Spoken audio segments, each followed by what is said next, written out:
This is MJ with Mazda Trucking, and this is Project Outlaw. I'm just going to do a quick walk around of this to catch everybody up where I am, for those that are just following the video documentary. This is a 283 small block. I pulled this out of an 87 Regal. The motor originally came in a 1963 production car, probably an Impala. It originally had a 2-barrel carburetor. Somebody put a 4-barrel on it. Been converted to an HEI distributor. I'm going to shorten these up. As far as I can tell, that's stock exhaust manifold for something, but it clears my application perfect. As I said in the last description, I have a turbo 350 transmission mated to the motor and a 203 transfer case mated to it. Currently it's being secured by jack stands and straps. Kind of scary, but it's not going anywhere.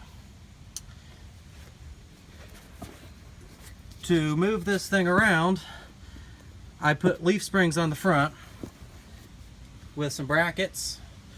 I got some shackle hangers from Barnes 4-wheel drive online. I'm going to get some shackles once everything's all measured up. Those are just for temporary purposes. Don't worry, I will not be on the road with these.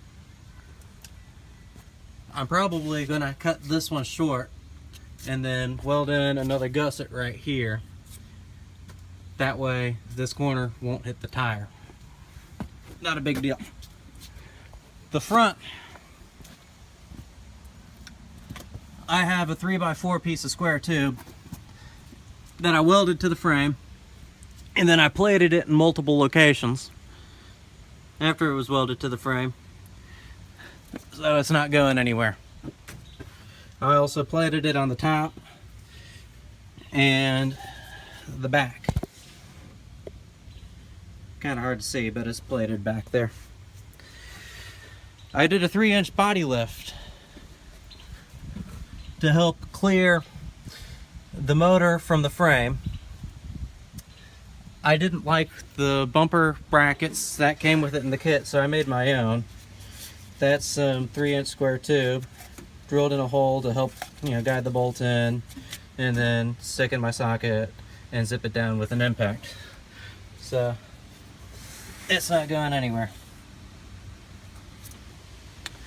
I'm going to figure out how to line up this steering shaft better. I didn't like the components that came within the kit. So I'm probably just going to take a U-joint like that and put it on this side, get rid of those spacers, and use the rubber coupler, although I will be getting a new one. That's also stretched to the max.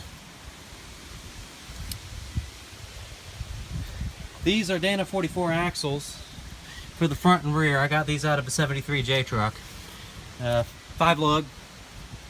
These are not my wheels or tires. These are just rollers, close to the stock size. I think they're like 29 inches. It doesn't matter. I'm putting 35s on here. These are my wheels right here. These are some F-150 wheels with a large bore. I checked the offset on them. They're going to be great. That's my radiator that I pulled out of the Regal. I don't know if I'm going to use this or a different one. It kept the Regal nice and cool for drag racing, so I should be okay with it. The rest of the metal that's in here is a throwaway pile. If you need anything from the stock Mazda setup, like torsion bars, control arms, spindles, brakes, let me know.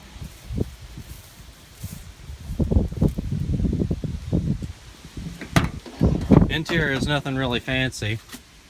As you can see, I need to replace the windshield. The fanciest thing in here is the steering wheel. Probably worth more than the truck by itself right now. I have my SVX seats and speakers in a box. Not much. Oh, and my current fuel tank is a beer keg sitting in the toolbox. But I have a stock fuel tank that I'm going to be replacing it with. I don't know if I'll be keeping this as a spare tank or if I'm just going to be getting rid of it altogether with the toolbox.